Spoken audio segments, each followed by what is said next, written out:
룻기가 우리가 이 큐티인으로 1월 1일부터 이제 룻기를 우리가 배우고 있는데 묵상하고 있는데 사사기 강해를 마치고 룻기를 들어와서 훨씬 더 룻기를 이해하고 메시지를 찾기가 수월한 것 같습니다.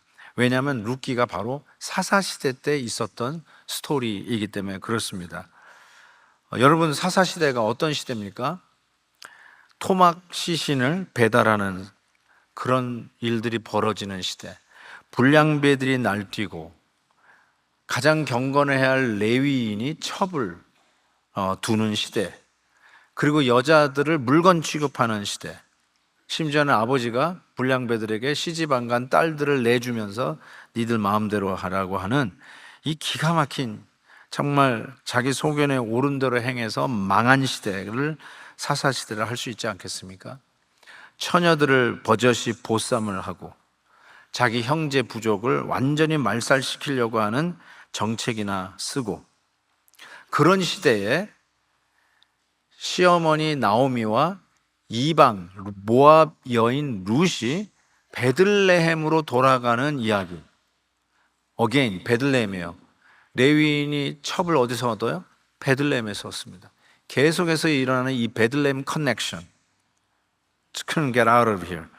그런 의미에서 정말 이런 삭막한 시대에 룻의 이야기를 우리가 묵상을 합니다. 여사의 이름으로 성경이 쓰여진 게 에스더서, 그 다음에 룻기. 그만큼 이 룻이 굉장히 중요한 인물로 등장하는데, 이 룻기의 주인공은 보아스와 룻이라고 해도 틀리지 않을 것 같습니다. 그래서 먼저 한번 보아스를 보았으면 좋겠는데, 2장 1절에 이렇게 말씀이 시작해요. 나오미의 남편 엘리멜렉의 친족으로 유력한 자가 있었는데 그의 이름은 보아스다라고 이야기합니다. 남편을 잃어버린 나오미, 거기다가 두 아들까지 잃어버렸어요. 우리 식으로 얘기하면 거지가 된 거예요. 이런 나오미가 자기 고향으로 돌아왔다라고 하는데, 이것이 여러분이 한국과 미국을 왔다 갔다 하면서 한국에도 집이 있고 미국에도 집이 있어가지고 왔다 갔다 하는 그런 식으로 생각하면 정말 곤란합니다.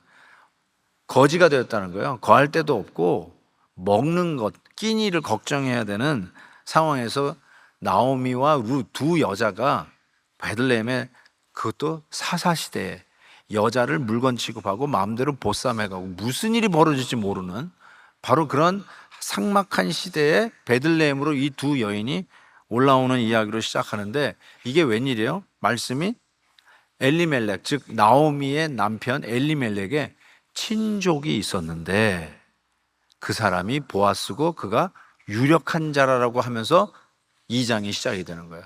뭔가 하늘이 무너져도 솟아날 구멍이 있을 것 같은 희망, 소망이 엿보이는 말씀으로 시작하는데, 한 가지 흥미로운 거는 이 보아스를 설명하는 단어, 유력한 자라는 단어가 정말로 이 마음에 와닿습니다. 요거는 제가 사사기를 묵상을 안 했으면 모르고 그냥 지나갔을 거예요. 그런데 이 유력한 자라고 보아스를 설명하는데, 이 유력한 자가 사사기에 기드온을 설명할 때 나와요. 기드온.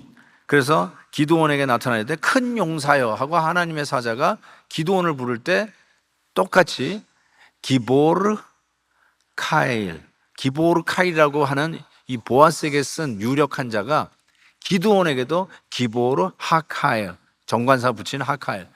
그 다음에 왼손잡이 사사 입다를 얘기할 때도 큰 용사 기보르 카일, 똑같죠? 똑같은 단어를 썼어요.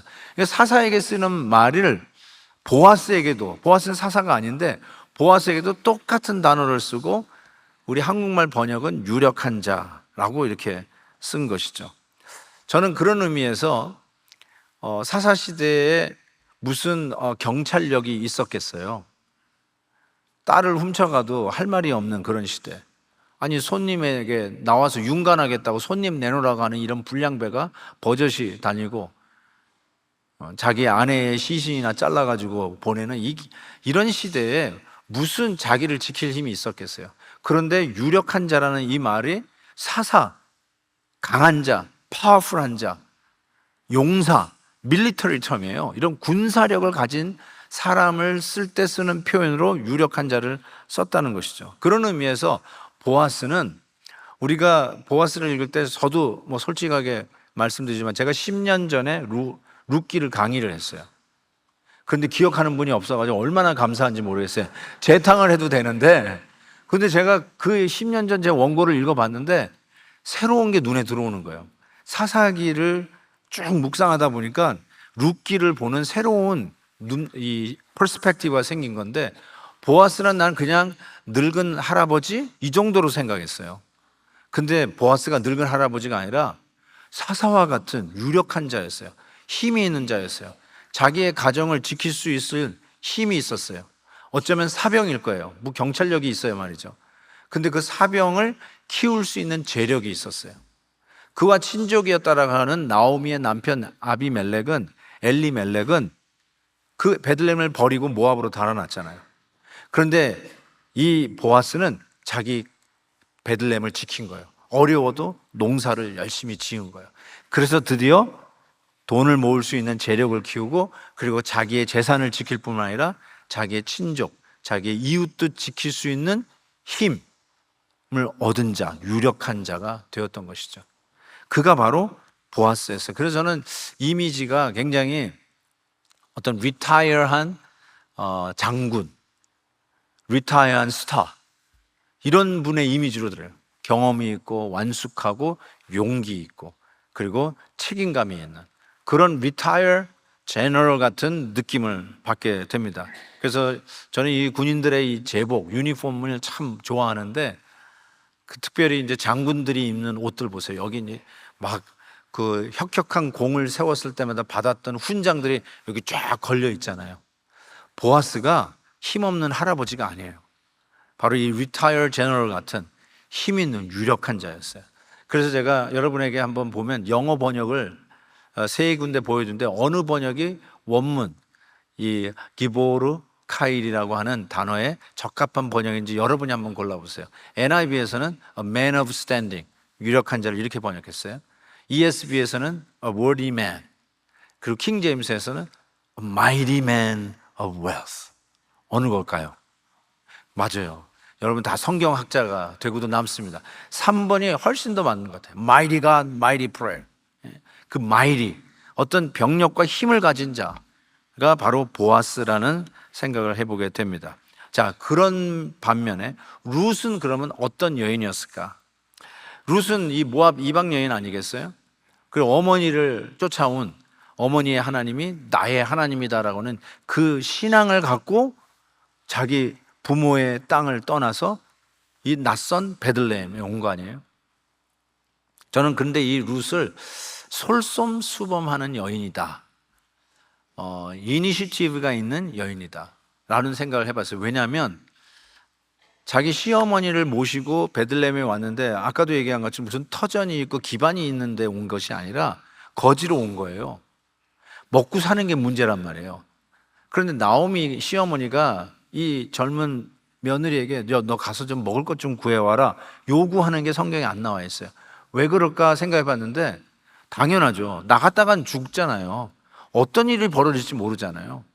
그래서 아마 차마 자기 며느리, 그것도 이방 여인 며느리에게 나가서 먹을 거 구해라는 말을 못했을 것 같다는 생각이 들어요.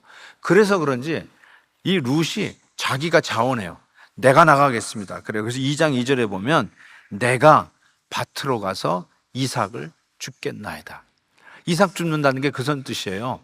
이삭이 떨어지잖아요. 이게 추수하다 보면 이삭 떨어지는 걸 가서 주워오는 거. 이게 우리식으로 하면 거지 동량이거든요. 그 아무데나 가서 하는 게 아니라 그 밭의 주인한테 가서 얘기를 해야 될 거 아니에요. 밭의 주인이 마음이 좋아야 이것도 가능한 것이지, 정말 이런 삭막한 사사시대에 좋은 주인을 만난다? 하늘의 별 따기였을걸요. 참, 그런데 룻이 그런 위험도 무릅쓰고 당차게 담대하게 이 룻은 자기가 이삭 죽기 하겠다라고 자원합니다. 참 괜찮은 여자인 같아요. 그래서 룻기 4장 15절에는 이렇게 룻을 평가합니다. 7 아들보다 나은 자부였다, 이렇게 이야기합니다. 아들 너무 좋아하지 마세요. 며느리가 진짜예요. 며느리 잘 둬야 돼요. 제가 며느리가 둘이에요 벌써. 내가 자랑하고 싶은 마음이 막 정말 너무 많은데 절제하겠습니다.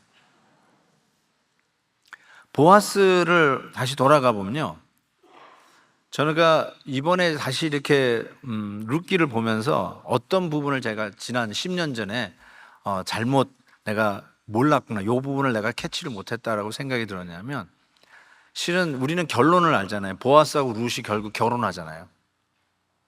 젊은 이 과부 룻, 그리고 우리 시골에 늙은 영감탱이 보아스하고 결혼을 한다고요. 그래서 결국 이 젊은 여자에게 혹 가가지고 뭐라 그럴까요? 이 애정 라인이 나오고 꼬시려고 하는 이런 식으로 이렇게 선입관의 안경을 쓰고 보아스를 잘못 해석했다는 생각에 이 말씀을 꼭 드려야 되겠다는 생각이 들어요. 이미 보아스가 힘이 없는 늙은 영감이 아니라 얘기했잖아요. Retired General. 경험이 있고 능력이 있고 완숙하고 지혜롭고 정이 있고 따뜻한 남자. 어쩌면 그 보아스가 마침 이삭 죽기를 하기 위해서 온 밭이 누구의 밭이냐면 보아스의 밭에 온 거예요. 거기서 기웃기웃하니까 보아스가 이렇게 물어요. 5절에 보니까 보아스가 베는 자들, 그 이삭을 베는 자들의 거느린 사환에게 이는 누구의 손이냐? To whom does this young woman belong? 이 질문을 하는데 이거 그 당시에 여인의 신분을 나타내고 있어요. 이 여자가 누구에게 속한 여자냐? 마치 그 입센의 그 소설 인형의 집에서 나오듯이 그 인형의 집에 노라라고 하는 여인이 나오잖아요. 어렸을 때는 아빠의 딸이에요. 결혼하면 누구 남편의 아내예요. 애를 낳으면 애엄마예요. 여인에게 이름이 없어. 평생 자라면서 자기의 신분에 걸맞는 이름이 없어요. 자, 누구의 딸, 누구의 아내, 누구의 엄마, that's it. 그런 입장에서 생각해 볼 때 이것이 지금으로부터 3000년 전이잖아요. 그때 여장의 신분은 아까도 얘기했지만 사사시대예요. 여자가 무슨 노예와 같이 취급되고 물건 취급되고 자기 딸도 내보내는 이런 잘못된 가치관을 갖고 있는 시대에 누가 이삭을 죽으려고 자기 밭에서 기웃거리니까 이 질문은 당연한 거예요. 누구에게 속한 여자냐? 라고 던지는 질문은 그때 시대적인 배경을 잘 반영한다고 생각해요. 그랬더니 사환이 나오미와 함께 모압 지방에서 돌아온 모압 소녀입니다. 이렇게 얘기를 해줘요. 이방 여자구나. 쉽게 해서 거지가 돼서 돌아온 바로 그 사람이구나. 이렇게 생각하고 보아스가 그러면 어떻게 했어야 될 것 같아요? 자, 보세요. 8절에 이래요. 내 딸아 들으라. 어린 자매를 부르는 호칭이에요. 내 딸아, 이삭을 주우러 다른 밭에 가지 마라. 이 밭 저 밭 허락해 주는 거 찾으려고 이렇게 다니지 말고 다른 밭으로 가지 말고 여기서 떠나지 말고 나의 소녀들과 함께 있으래요. 이 소녀들은 그 이삭을 자른 그 배잖아요. 그러면 그걸 묶는 일을 여자가 합니다. 그래서 소녀들과 같이 있으라고 얘기해요. 9절에 보니까 소년들에게 얘기해요. 소년들은 바로 그 정말 추수하는 이 베는 사람들이 이제 소년들이 하는데 소년들에게 이렇게 얘기해요. 너희들은 건드리지 말라. 이 룻을 건드리지 말라. 목이 마르거든 그릇에 가서 소년들이 길러온 그것에서 마실 수 있다. 내가 그 아이들에게 너를 건드리지 말라고 얘기했으니까 안심하고 거기 가서 목마를 때 물을 먹어라. 이렇게 얘기하는 거예요. 참 3000년 전이나 지금이나 똑같은 표현을 쓰네요. 건드리지 말래요. 이게 확 이해되죠? 무슨 말인지 이해가 되죠? 왜요? 그냥 건드리는 시대잖아요. 여자가 그냥 건드리시잖아요. 뭐 기분 나면 그냥 보쌈 해가지고 가버리는 그런 시대잖아요. 거기에 무슨 911이 있습니까? 뭐 이머전시 콜이 있습니까? 이런 시대에 소년들 자기가 데리고 있는 그 일꾼들에게 절대로 don't touch, 오케이? 확인을 하고 오히려 그 룻을 지키려고 하는 이 보아스의 따뜻한 마음을 보게 됩니다. 제가 그런 의미에서 보아스를 지금 이렇게 하는 것이 젊은 여자 보고 또 꼬시려고 하네 이렇게 보시면 안 돼요. 이런 색안경을 끼고 보시면 안 돼요. 우리 가끔 그러잖아요. 아유, 남자는 다 똑같아. 늙은 것이나 젊은 것이나 그냥 젊은 여자에게 그냥 헬렐레 해가지고 말이야 남자는 똑같아 이런 말 하잖아요. 근데 여러분, 남자가 다 그렇지 않아요. 저는 그 얘기를 강력하게 주장하고 싶습니다. 우리 베델교회 남성들은 안 그래요. 믿음의 사람들이잖아요. 뭘 뭐 다 똑같이 수컷 취급하지 마세요. 예, 우리 베델의 남성들은 믿음의 남성들임을 믿습니다. 아멘. 이때 자매님들이 아멘 해주면 얼마나 좋을까. 아멘입니다. 아멘. 그래서 이 보아스가 믿음의 사람이라는 것을 우리가 보게 돼요. 믿음의 행동을 한 거예요. 믿음의 행동. 여자 꼬시려고 하는 게 아니에요. 믿음의 행동을 한 거예요. 어떻게 알 수 있냐면요, 레위기 19장에 보면 이런 말씀이 있어요. 보아스가 이 말씀을 익히 알고 있었을 거라고 저는 믿어요. 너희 땅에 곡물을 벨 때에 너는 밭 모퉁이까지 다 거두지 말라. 떨어진 이삭이 있으면 줍지 마라. 포도원 열매를 다 따지 말고 너희 포도원에 떨어진 열매, 이 열매 떨어지잖아요, 포도 열매, 그것도 줍지 말라. 왜 그런가 봤더니 가난한 사람과 타국인을 위하여 버려두라. 타국인, 모압 여인, 이런 여인을 위해서 놔두라는 거예요. 끼니를 하도록 놔두라는 거예요. 그러면서 이렇게 얘기했어요. 나는 너희 하나님 여호와니라. 이게 하나님의 말씀이에요. 성경 말씀은 무슨 국가적인 제도로 복지 제도를 만들어서 복지 사회가 되는 게 아니라 이미 하나님의 말씀 속에 복지가 들어가 있어요. 지금부터 2000년 전 초대교회 당시에 여러분 사도행전을 읽어보세요. 거기 뭐라고 되어 있어요? 초대교회 성도들의 가난한 자가 없었더라, 이렇게 적혀 있어요. 가난한 자가 없었어요. 왜요? 바로 이 말씀 따라 나누는 거예요. 하나님의 말씀에 순종하고 나누는 삶이 되었기 때문에 이미 무슨 제도화해서 복지가 생긴 게 아니라 이미 말씀 속에 복지가 이루어지는 것을 보게 됩니다. 19장 33, 34절에 보면 이렇게 되어 있어요. 타국인이 너희 땅에 우거하여 함께 있거든. 지금 정확하게 나오미하고 룻에게 해당되는 거 아니에요? 너희는 그를 학대하지 말고 너희와 함께 있는 타국인을 너희 중에서 낳은 자같이 여기며, 우리 사람같이, 우리 고향 사람같이 여기라는 거예요. 자기같이 사랑하라. 너희도 애굽 땅에서 객이 되었더니라. 너도 옛날에 그러지 않았냐? 그러면서 나는 너희 하나님 여호와니라. 뭘 지금 계속해서 이야기하고 있는 거예요? 왜 우리가 이렇게 연약하고 가난한 자, 고아, 과부, 타향살이 하고 있는 이런 이방인들을 왜 선대 잘 대해야 된다고 할까요?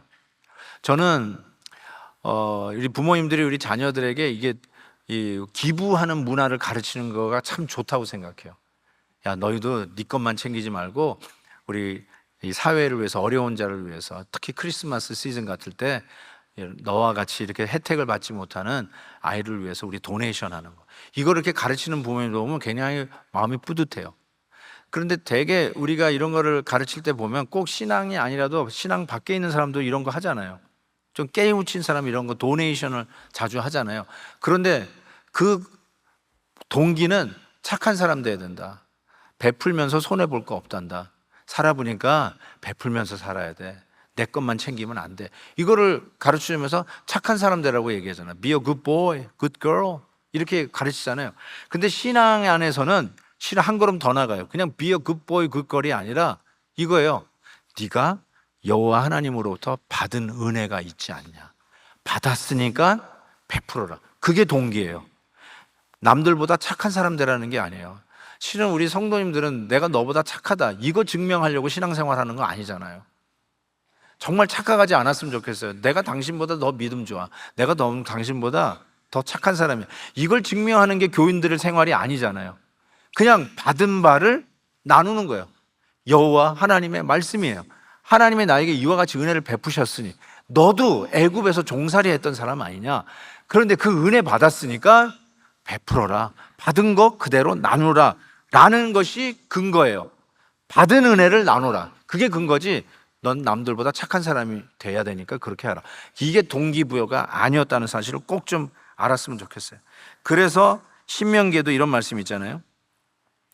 네 하나님 여호와께 너를 거기서 속량하신 것을 기억하라. 그러므로 내가 네게 이 일을 행하라 명하노니, 무슨 일을 명하냐? 너는 객이나 고아와 과부를 위하여 네가 밭에서 곡식을 벨 때에 그 한 몫을 밭에 잊어버렸거든 다시 가서 취하지 말라. 이 볕단을 잃어버리고 안 챙겼어요. 그런데 그거 챙긴다고 가지 말래. 그냥 놔두래요.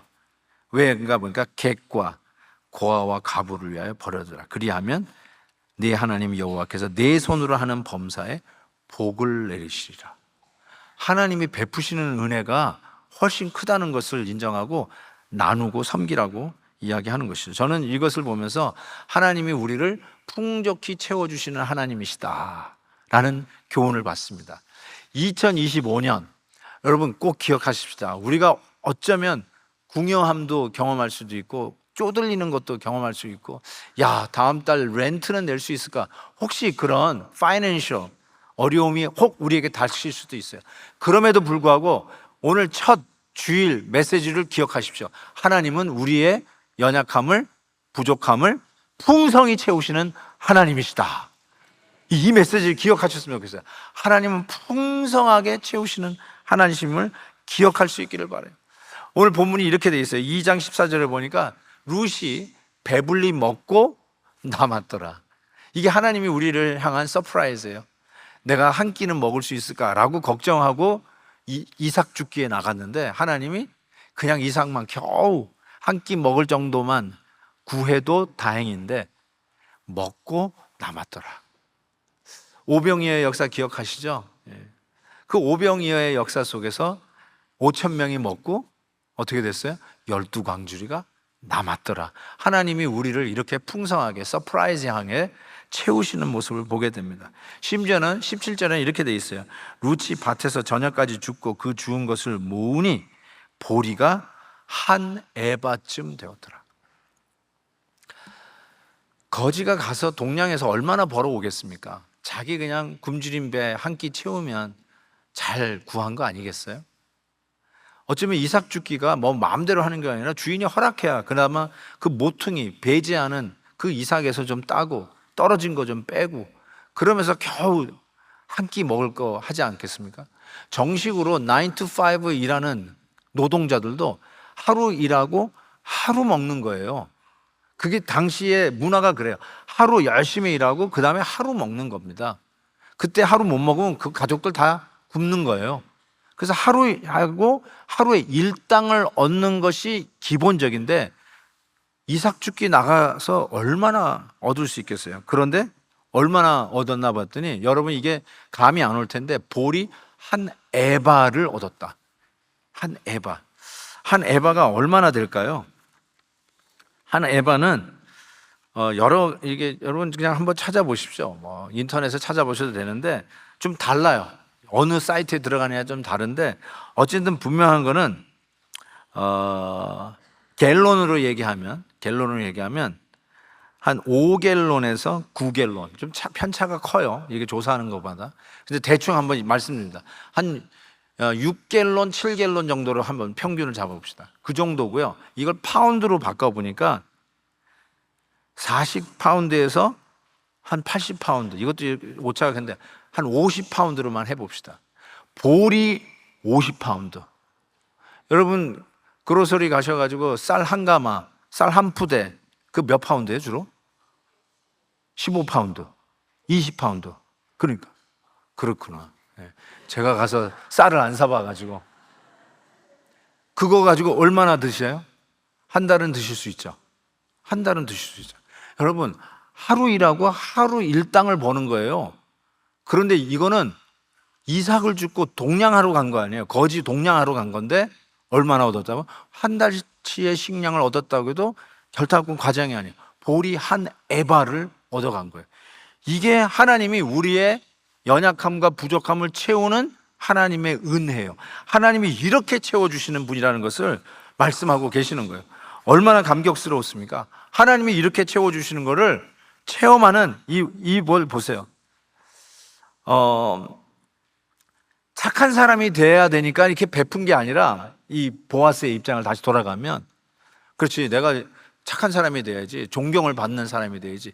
그래서 체면 때문에 내는 사람이 아니라 하나님으로부터 받은 은혜가 커서 그냥 받은 은혜를 나누는 이 모습을 통해서 하나님이 나를 채워주셨듯이 저들을 하나님이 채워주시는 것을 체험하게 되는, 이게 바로 우리 성도들이 나누어야 할 이유예요. 2025년도는 많이 나눴으면 좋겠어요. 여러분 정말 나눠보세요. 하나님이 어떻게 채워주시는지 한번 상상을 해보세요. 10명이 있다고 칩시다. 제가 이 예를 옛날에 한번 들었는데 한 사람이 100불을 가지고 옆에 있는 사람에게 줬어요. 너무 고맙죠. 얼마나 행복해요. 그렇죠? 그랬더니 그분이 감사해서 그 100불을 또 자기 옆에 있는 사람에게 줬어요. 그래서 10사람이 쭉 돌아가면서 100불씩 서로 주면서 그 다음에 마지막에 자기가 100불을 줬는데 100불이 다시 돌아온 거예요. 근데 나누지 않으면 다 자기가 주머니에 100불을 가지고 있어요. 안 나눠요. 그러면 거기에는 기쁨이 없어요. 서프라이징이 없어요. 행복이 없어요. 사랑이 없어요. 그냥 자기 혼자만 가지고 있는 거예요. 그런데 100불을 주면서 서로 나누면 플러스 마이너스 잃어버리는 건 없지만 그 안에 기쁨과 행복이 넘치는 공동체가 된다는 거예요. 나눔에 기쁨이 있어요. 나눔에 하나님의 은혜가 있습니다. 여러분, 그리고 없는 게 아니라 받은 바 은혜가 크잖아요. 내가 어떤 은혜를 받았는지. 룻은 드디어 이런 보아스를 만나는 거예요. 보아스를 만나면서 엄청난 하나님이 베풀어 주시고 채워 주시는 은혜를 경험하기 시작하는 것이죠. 실은 우리가 올 한해도 그런 은혜를 나눌 수 있기를 진심으로 바랍니다. 제 친구 목사님이 동부에서 목회를 하시는데 학생들 사역을 하면서 이런 프로젝트를 하나 했는데 너무너무나 제가 와 해서 우리도 한번 해봤으면 좋겠다라는 생각을 한 건데 그게 뭐냐면 우리도 여기서 가끔 볼 수 있어요. 이렇게 이 보르박스에다가 카워시 해가지고 아이들이 이제 길에서 이렇게 카워시 한다 그러면 가단 차들이 들어와가지고 이제 카워시 하면서 하는데 그때 주로 우리가 그걸 왜 하냐면 펀레이징 할 때예요. 그렇죠? 아이들이 펀레이징 할 때 그래서 5불이며 10불이며 웬만한 그냥 카워시 하는 데 가보다는 싸게끔 해가지고 아이들이 그 펀레이징 하고 그 다음에 기다리는 동안 또 운전자에게 레모네이드를 또 1불, 2불에 이렇게 또 팔잖아요. 그런데 이 친구는 우리 목사님은 어떻게 그걸 했냐면 아이들에게 프리 카워시를 하자. 우리 이 로컬에 프리 카워시를 해가지고 하는데 사람들이 안 믿고 들어온대요. 그래도 뭐 싸니까 다른 데보다는 들어와서 이제 카워시를 하는데 또 레모네이드를 주는 거야. 그런데 그것도 프리야. 레모네이드를 주는 거야. 그러니까 이 어른들이 아이들이 막 하니까 주려고 하잖아요. 아, it's okay. 그러면서 주려고 그러는데 no, 안 받습니다. It's all free. 그러니까 묻는 거예요. Why do you do this? 왜 그러세요? 하고 물으니까 이 학생들이 이렇게 얘기하는 거예요. We just wanted to express what God has done to us. 하나님이 우리에게 베푸신 거를 우리는 프랙티스 하는 중입니다. 멋있지 않아요? 하나님이 우리에게 이렇게 베풀으셨는데 그거를 프랙티스하기 위해서 우리도 프리 카워시를 해드리고 프리 레모네이드를 드리는 겁니다. 이게 신선한 충격에 대해서 그 로컬에 소문이 났다는 거예요. 그런 거 하면 참 좋겠다라는 생각이 드는데 이게 정확하게 우리가 받은 은혜가 있으니까 프리 카워시 해드리고 프리 레모네이드를 줘도 하나도 아깝지 않는 거예요. 왜 이 세상에서 아니 대가 없는 게 어디 있어? 돈 받아 그러는데 we just practice what God has done to us. 어쩌면 2025년도 오늘 이 첫 주일 설교 메시지를 이 큐티인에서 이 본문으로 우리에게 주신 의미가 무엇일까? 받은 바 은혜를 나누고 살아라. 나누고 사셔. 그 안에서 하나님이 채워주실 행복과 꿈과 따뜻함이 넘치는 은혜의 2025년이 될 줄 믿습니다. 하나님의 은혜는 더 서프라이징해요. 21절에 이렇게 되어 있어요. 모압 여인 룻이 나오미 자기 시어머니에게 내가 이런 은혜를 받고 채워졌습니다. 한 에바씩이나 보리를 가지고 왔으니 이 얼마나 큰 은혜예요. 그런데 보아스가 저에게 이렇게 얘기했어요. 내 추수를 다 마치기까지 너는 내 소년들에게 가까이 있으라. 내가 건드리지 말라고 소년들에게 당부했는데 계속 오라는 거예요. 오늘 하루의 일당 한 달치의 식량을 챙겼다고 할 수 있는데 그걸로 끝나지 말고 추수가 끝날 때까지 계속 오라는 거예요. 계속. 이게 하나님이 우리를 채우시는 방법이에요.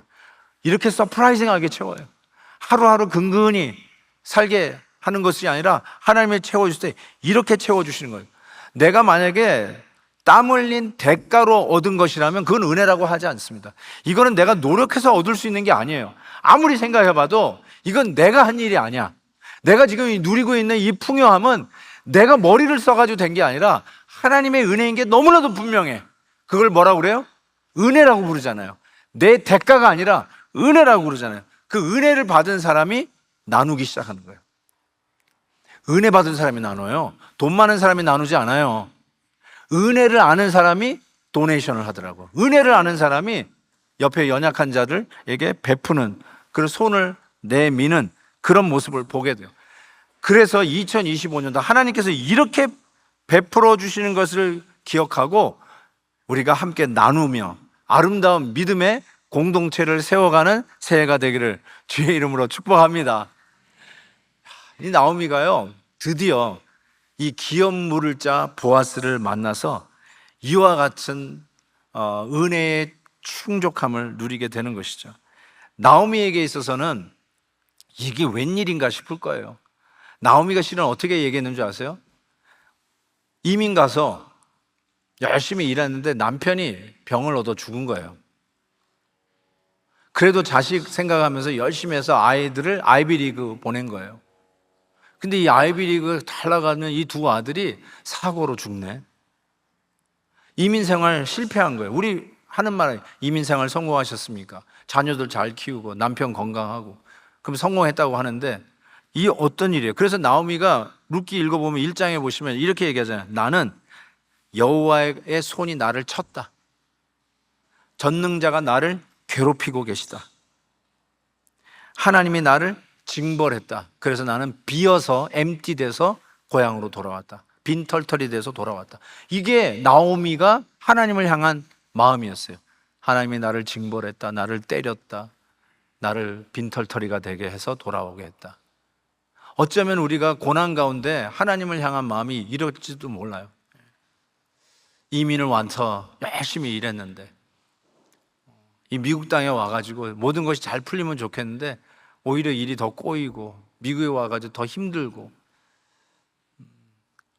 부부 사이의 문제도 생기고 그래서 이게 뭔가 하나님 나를 왜 이렇게 힘들게 하세요? 라고 하는 것이 어쩌면 우리 이민자의 입에 달고 다니는 기도 제목이 아닌가 이런 생각도 해보는데 나오미가 자기 기업 물을 자를 드디어 만난 거야. 그리고 그 기업 물을 자를 통해서 상상을 초월하게 채워주시고 베풀어 주시는 하나님의 은혜를 경험하게 된 것입니다. 기업 물을 자를 만나면 이와 같이 하나님이 놀랍게 채워주시는 간증들이 있어요. 저는 여러분에게 이렇게 말씀드릴 수 있어요. 나오미가 이렇게 기업 물을 자를 만나서 하나님이 나를 치시나 보다, 나를 빈털터리로 만드셨다, 하나님이 나를 괴롭히셨다 하는 이 나오미가 완전히 180도 변해서 하나님이 나의 이 은혜를 채워주시는 분이시다, 하나님이 나에게 진정한 이 모든 것을 채우시고 넉넉히 하시는 자인 걸 고백한 것처럼 저와 여러분도 진정한 우리의 기업 물을 자, 보아스보다 1000배 만배 더 풍성하신 우리 주 예수 그리스도가 우리의 기업 물을 자가 되어서 우리에게 베풀어 주시는 은혜를 누리는 자가 되었다. 이것이 우리의 고백입니다. 여러분이 이 은혜를 누릴 수 있기를 진심으로 바랍니다. 실은 결국은 결혼하잖아요. 여러분 추수할 때까지 나와서라도 계속 그렇게 도와주겠다고 하지만 그것도 어쨌든 데드라인이 있는 거 아니에요? 끝나는 날이 있잖아요. 가끔 이렇게 여러분 신호등 대기하고 있다가 홈리스들이 God bless you 하면서 구걸 동냥을 하는 것을 보잖아요. 그래서 여러분 가끔씩 동전이나 1불, 2불 있으면 이렇게 주시잖아요. 예, 그거 주면 안 된다고 그러더라고요. 왜냐하면 100% 마약 사 먹는다고. 그래서 정말로 불쌍하게 생기시면 시간을 내서 맥도날드나 인앤아웃 버거에 데리고 가가지고 밥을 사주라고 그러더라고요. 예. 근데 그것도 이제 리스크가 있어요. 예. 어쨌든 뭐 그렇게 얘기하는데 여러분이 불쌍한 마음에 도와주는 거 있지만 한 끼 먹고는 또 배고플 거 아니에요. 우리가 나오미하고 룻을 도와주지만 그 한 에바의 보리도 곧 달 거 아니에요. 그래서 어떻게 보면 이렇게 할 수 있어요. 그 홈리스를 여러분의 아들과 딸로 입양을 해버려.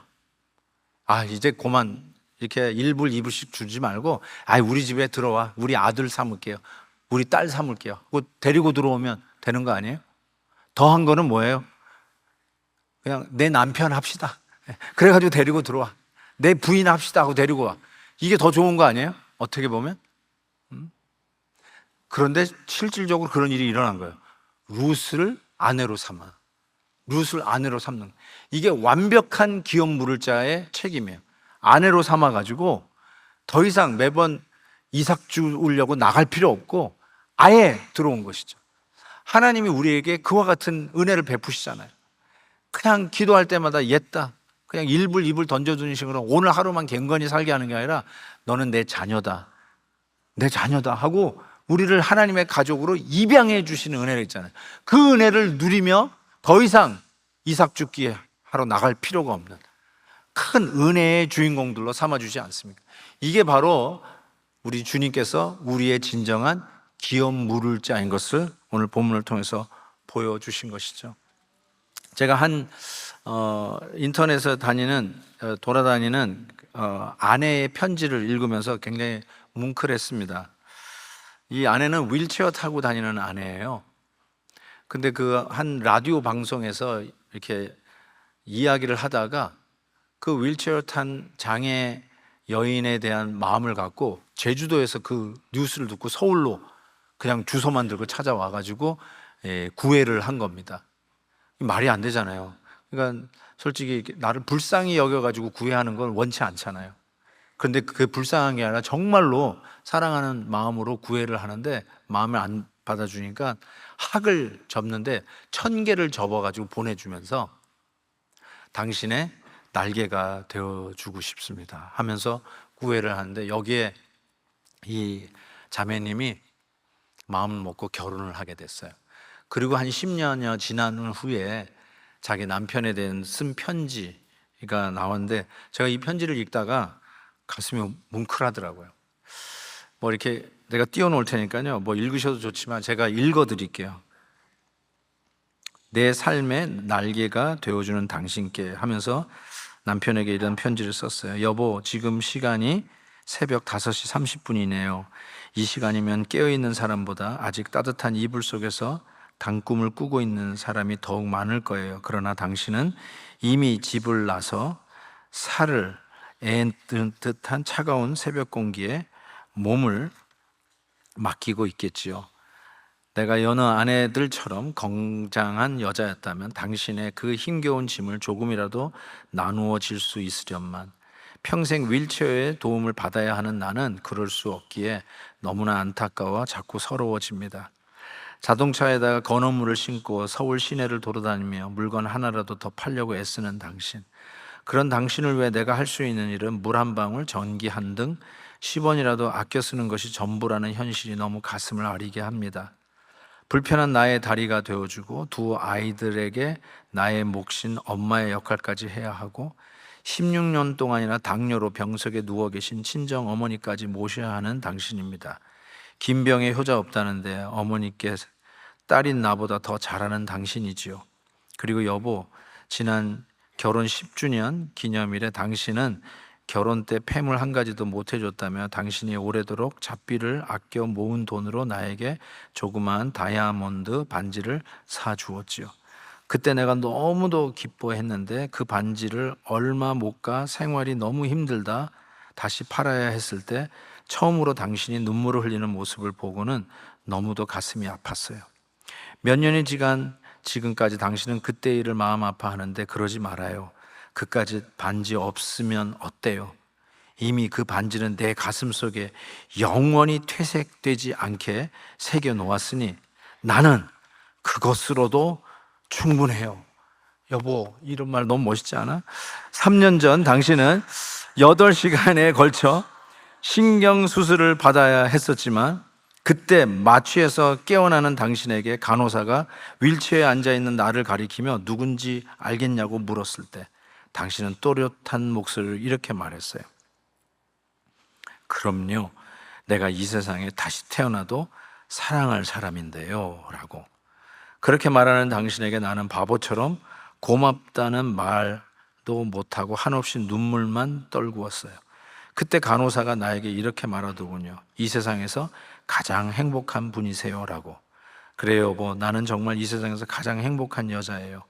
건강하지는 못하지만 당신이 늘 나의 곁에 있기에 더 이상 바랄 것이 없어요. 어린 시절 가난과 장애 때문에 학교에 다니지 못했기에 나는 지금 이 나이에 늘 소원했던 공부를 시작했죠. 적지 않은 나이에 초등학교 과정을 공부한다는 것이 결코 쉽지는 않지만 야학까지 데려다주고 집에 돌아와 아이들과 어머니 저녁 챙겨주고 집안 청소까지 깨끗이 해놓고 또다시 학교에 끝날 시간에 맞춰 나를 데리러 와주는 당신, 난 그런 당신에 대한 고마움의 보답으로 정말 열심히 공부할 겁니다. 어린 시절 어느 아이들 같이 다 가는 학교에 너무도 가고 싶어 남몰래 수없이 눈물도 흘렸는데 이제서야 그 꿈을 이루었어요. 바로 당신이 나의 꿈을 이루어 주었지요. 여보, 나 정말 열심히 공부해 늘 누군가의 도움만 받는 사람이 아니라 이 사회에서 꼭 필요한 사람이 될 거예요. 여보, 한평생 윌체어의 도움 없이는 살 수 없는 나의 삶이지만 당신이 있기에 정말 행복합니다. 당신은 내 삶의 바로 그 천사입니다. 당신을 영원히 사랑하고 늘 감사의 두 손을 모으며 살 겁니다. 당신을 사랑하는 아내가. 이렇게 사랑스러운 이 편지를 읽어도요, 제가 몇 번씩이나 울컥합니다. 감동이 돼요. 이 윌체어 탄 아내에게 이 남편은 보아스와 같은 기업 물을 자였음이 틀림이 없습니다. 근데 여러분, 우리의 기업 물을 자는 우리 주 예수 그리스도십니다. 그리고 우리는 주님과 결혼한 신부들입니다. 예수님이 우리의 신랑이라고 성경은 이야기를 합니다.